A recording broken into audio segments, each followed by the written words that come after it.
Welcome to the last small group session for August. In this session, we will conclude our study of the book of Job with its last 5 chapters, God's response to Job.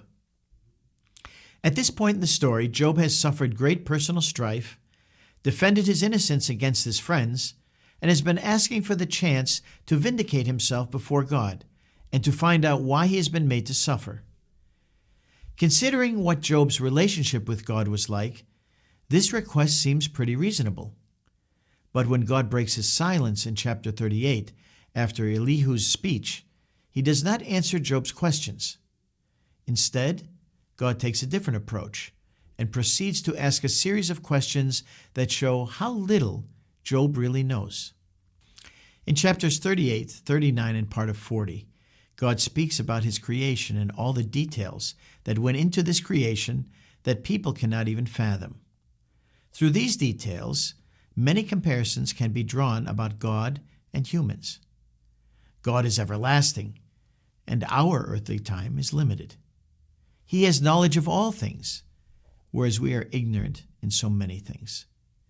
God is perfect in his power, while we are weak and imperfect in our sin. God organizes and sustains all of creation, and we can find no fault in his work. If there's nothing wrong with God's creation, then do we have reason to fear it and question it?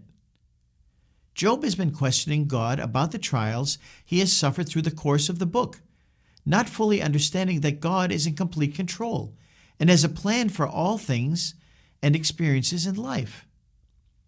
Beyond what we can even be aware of, he does and allows things to happen to us every day that are for our good, just as Job's suffering was for a greater purpose and good.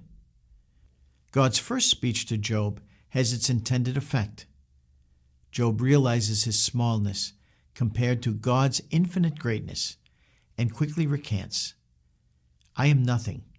How could I ever find the answers? I will cover my mouth with my hand. I have said too much already. I have nothing more to say."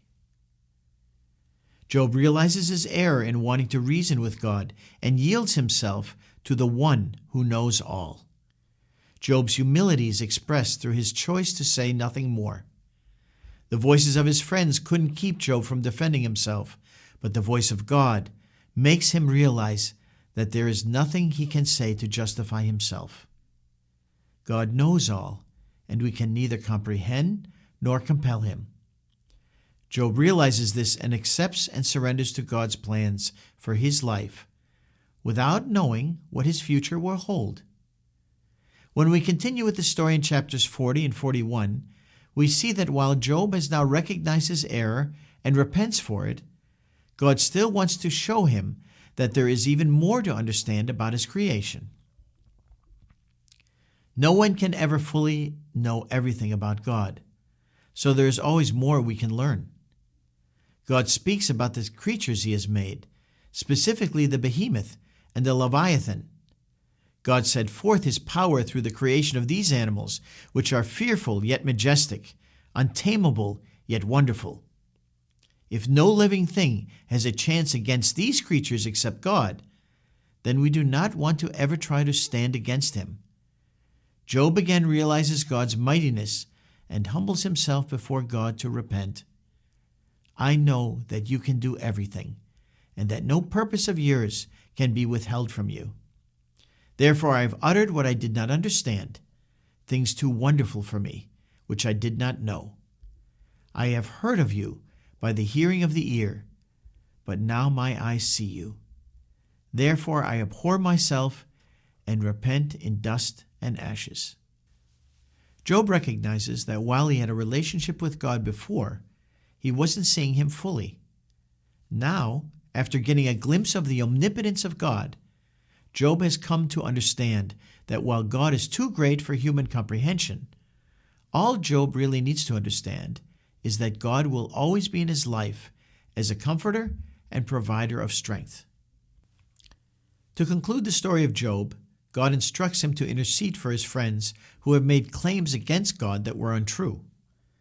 When Job prays for his friends, not only does God give them mercy, he also blesses Job with twice as much as he had before: new livestock, 10 more children, and a long life that allowed him to see his children and grandchildren grow for 4 generations.